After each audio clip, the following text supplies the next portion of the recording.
Shalom Bapak Ibu semuanya. Hari ini bersama dalam ibadah di minggu ini ada dua keluarga kita yang akan membawa anak-anak mereka untuk dibaptiskan. Anak-anaknya Ago dan Ebi. Abigail itu panggilannya Ebi bukan? Ya betul. Pas ya, Ago dan Ebi. Meskipun nanti yang dibaptis adalah anak-anak, sudah jelas tanggung jawab yang besar justru berada pada orang tuanya. Memang prosesinya prosesi anak, terutama baptisannya ya. Tapi kan yang mengikat perjanjian bukan anaknya. Yang mengikat perjanjian dengan Tuhan, yang disaksikan oleh kita sebagai keluarga jemaat adalah ya orang tuanya. Baru nanti kalau misalnya anaknya sudah besar, ikut katekisasi, dan tepat pada waktunya CD, baru di situ tuh anaknya yang punya tanggung jawab secara mandiri. Kalau Bapak dan Ibu berusaha untuk kita sama-sama merenungkan kembali kenapa momen-momen seperti ini, terutama sewaktu kita sebagai orang tua, tepat pada waktunya membawa anak kita untuk dibaptis.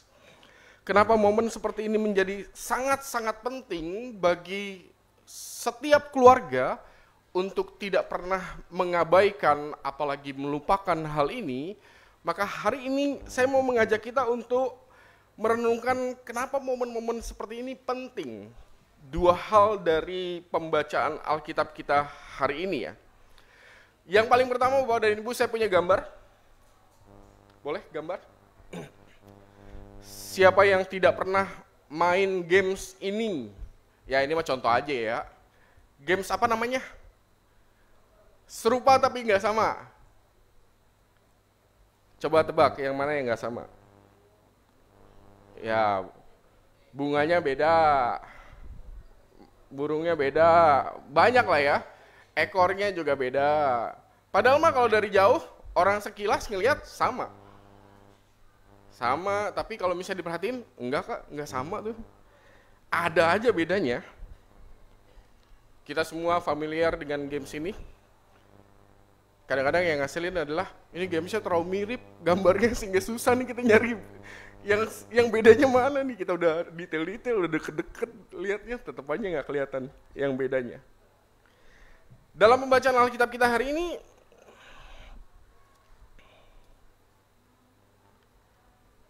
perikop yang pertama ya, bercerita tentang Yesus yang bertanya kepada murid-muridnya. Dan pertanyaannya menarik, pertanyaannya itu pertanyaan yang berjenjang. Kata orang, siapakah aku? Murid-murid jawab tuh semuanya.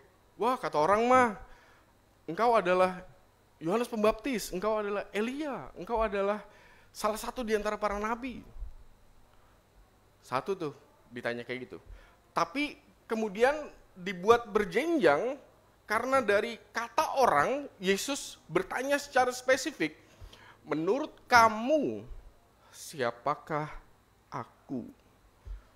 Berjenjang ya, dari yang umum, kata orang siapa nih?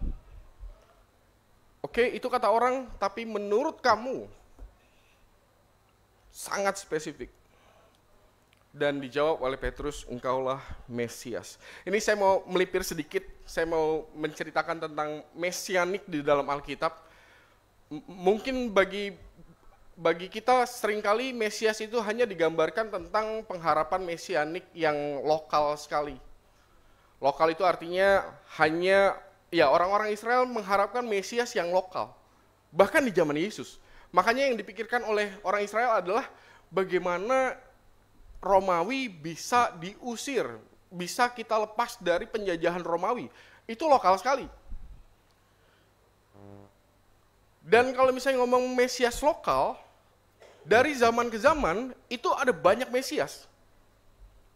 Bahkan nanti kalau misalnya ngelihat perjanjian lama ya, yang namanya Raja Kores, atau dalam bahasa Inggrisnya Cyrus ya. Raja Kores itu dianggap Mesias juga di dalam perjanjian lama. Bahkan Raja Kores itu bukan orang Israel, tapi disebut Ada ayatnya di dalam Alkitab, Mesias. Kenapa? Karena bertindak untuk lokal bangsa Israel. Waktu itu bangsa Israel ada di pembuangan, lalu kemudian Raja Kores yang mempersilahkan bangsa Israel untuk pulang ke Israel. Dianggap Mesias. Dan mungkin banyak orang Kristen hanya melihat bahwa mesianik itu hanya dalam konteks lokal.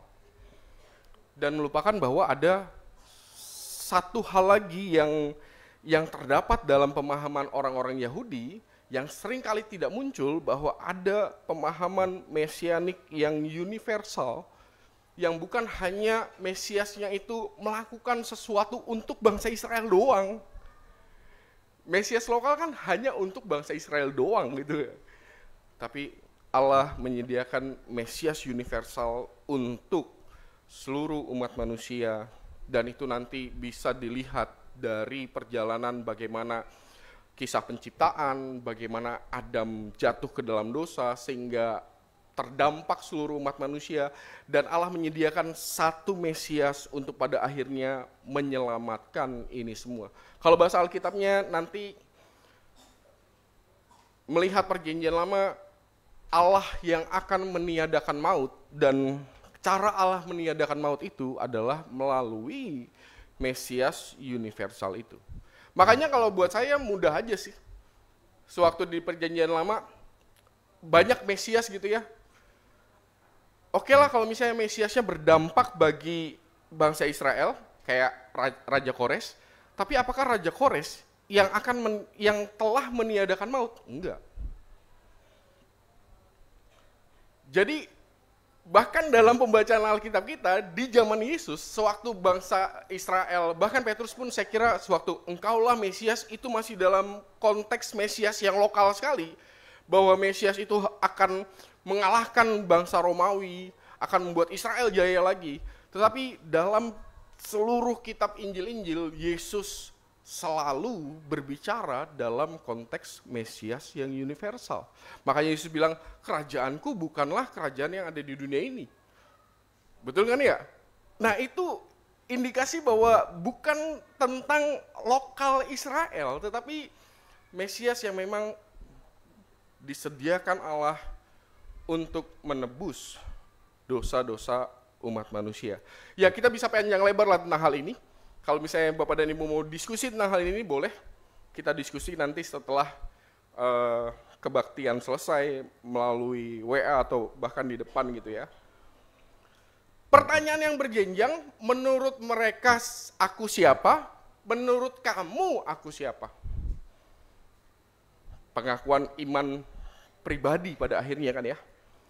Nah, saya mau mengajak kita untuk melihat bahwa bukankah dalam keseharian kita juga mengalami yang namanya pertanyaan berjenjang itu. Dalam keseharian kita. Menurut orang, Yesus itu siapa? Dan kita akan ketemu jawabannya ya, zaman sekarang. Oh, Yesus itu ABCDE gitu ya. Pertanyaannya adalah apakah persis sama dengan apa yang dikatakan oleh iman kita tentang Yesus? Kan persoalannya di situ ya. Orang di luar sana ya kayak inilah, serupa tapi tak sama. Orang di luar sana bolehlah mengatakan Yesus sama gitu ya, walaupun dengan bahasa yang berbeda mungkin, tapi pada akhirnya menunjuk pada satu tokoh historis yang sama.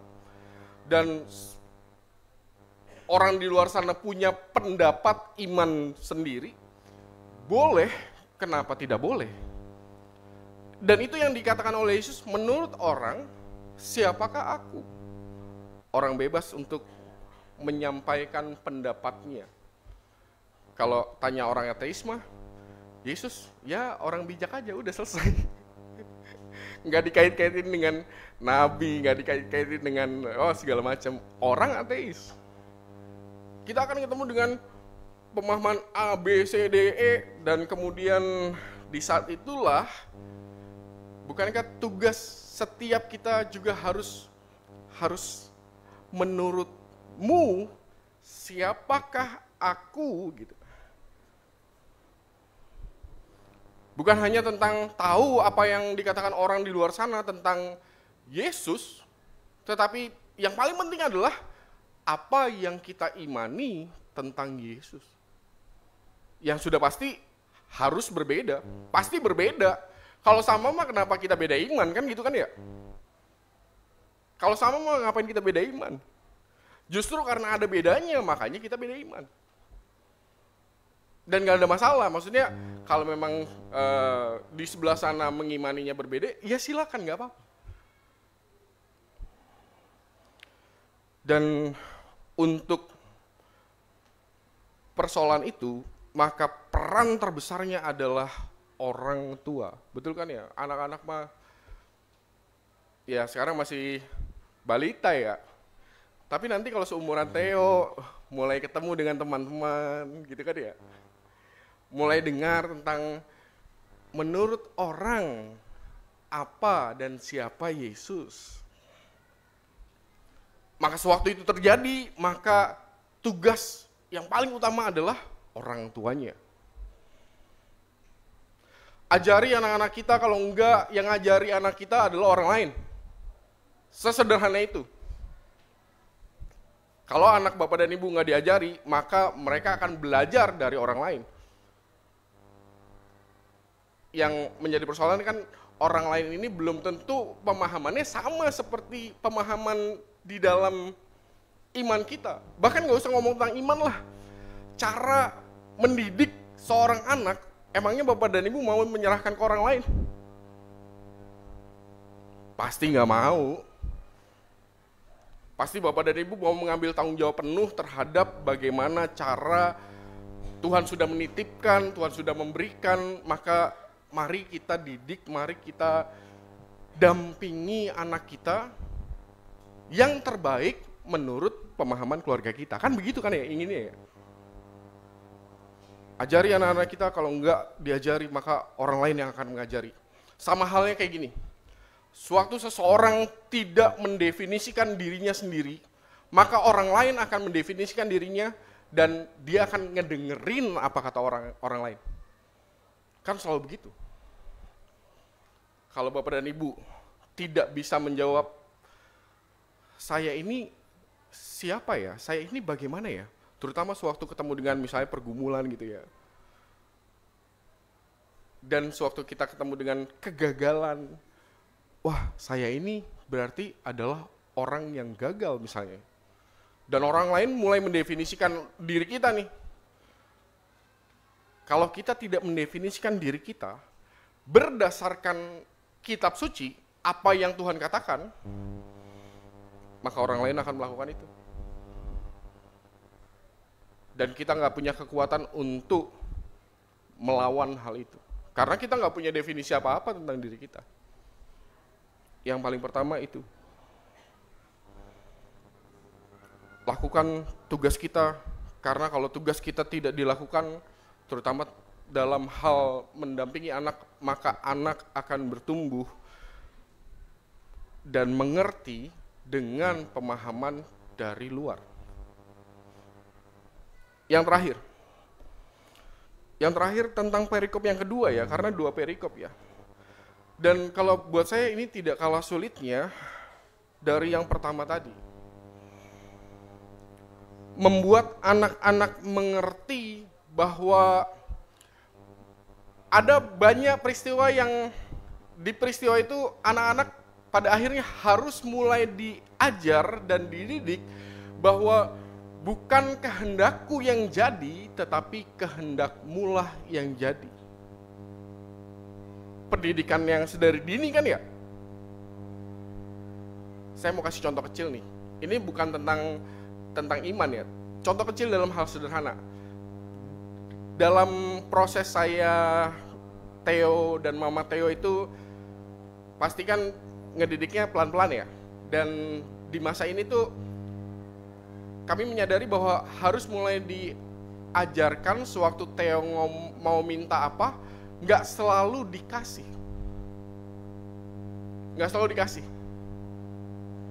Ya, kita paham lah ya kalau misalnya bapak dan ibu sebagai orang tua ngelihat anak misalnya nangis, lalu kemudian ingin ngerengek ini dan itu, pasti perasaannya pengen pengen ngasih aja. Apalagi kalau cuma mintanya yang terjangkau gitu ya, yang ibaratnya tinggal beli di warung. Tapi ada kalanya memang harus dididik untuk tidak selalu semua yang dia minta terpenuhi. Ya ibaratnya kalau misalnya bapak dan ibu punya anak masih kecil, anaknya selalu jajan gitu ya, kan berarti harus memang dididik untuk kamu nggak bisa untuk jajan sebanyak itu setiap hari. Walaupun kita bisa memberikan gitu kan ya. Itu contoh yang paling sederhana aja. Dalam keseharian kita, berarti kan memang ada peran dari orang tua untuk mendidik, untuk memberikan pengajaran. Bahwa nggak semua yang diinginkan anak itu bisa dicapai dengan hanya merengek misalnya, katakanlah begitu ya.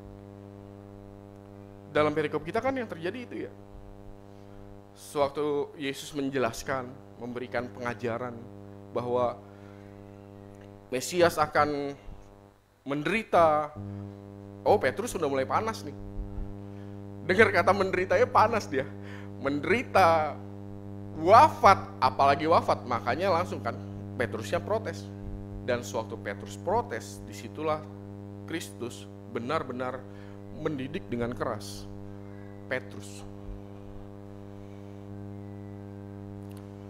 Bukan kita yang ngatur kehendak Tuhan kan, tetapi kita yang tunduk terhadap apa yang menjadi kehendak Tuhan.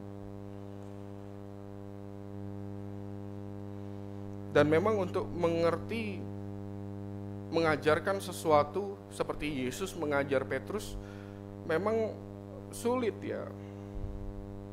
Nggak semudah bahwa hari ini diomong maka anak-anak akan langsung mengerti. Murid-murid Yesus juga perlu diomong berkali-kali kan ya.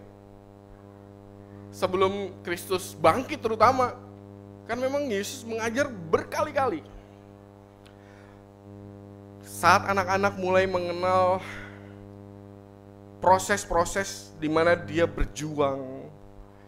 Ya kalau sekarang yang bawa anak yang baptis masih balita, mungkin belum berasa. Nanti nih anaknya udah mulai sekolah, udah mulai kenal dengan dia berjuang karena besok mau ujian, udah mulai kenal dengan kecewa misalnya ya. Maka disitulah peran orang tua. Suatu anak-anak mulai tergoda untuk memahami diri mereka, memahami cara Tuhan ngebentuk mereka dengan tidak tepat, maka peran orang tua menjadi sangat penting untuk mendampingi agar perspektifnya dibenerin. Kalau dia memandang dengan cara yang salah, ya orang tua yang mengarahkan untuk dipandangnya dengan cara yang benar. Dua tugas yang susah ya. Hari ini kita belajar tentang dua hal yang sebenarnya bisa dijadikan satu dalam satu kalimat singkat. 1 dan 2 itu dijadikan jadi satu. Dan kata atau kalimat yang satu itu adalah kehadiran. Dari tadi kita berbicara tentang orang tua yang mengajari anak-anaknya atau orang tua yang mendampingi proses anak-anaknya. Maka tidak lain dan tidak bukan yang sedang kita bicarakan adalah kehadiran. Hadirlah untuk anak-anak Bapak dan Ibu. Hadirlah untuk keluarga. Di tengah semua kesibukan Bapak dan Ibu ya, pahamlah semua orang sibuk. Kita berangkat pagi, pulang malam, berangkat anak belum bangun, pulang anak sudah tidur, pahamlah. Tapi di tengah-tengah sesibuk apapun, carilah momen di mana anak-anak kita sadar bahwa meskipun kita sesibuk itu, tetapi anak-anak kita pada akhirnya paham bahwa ayah saya, ibunda saya hadir untuk saya dengan cara yang ditunjukkan oleh Bapak dan Ibu. Maka hari ini selamat berjuang. Tuhan menolong kita sekalian untuk dapat melakukan yang terbaik bagi kemuliaan nama Tuhan.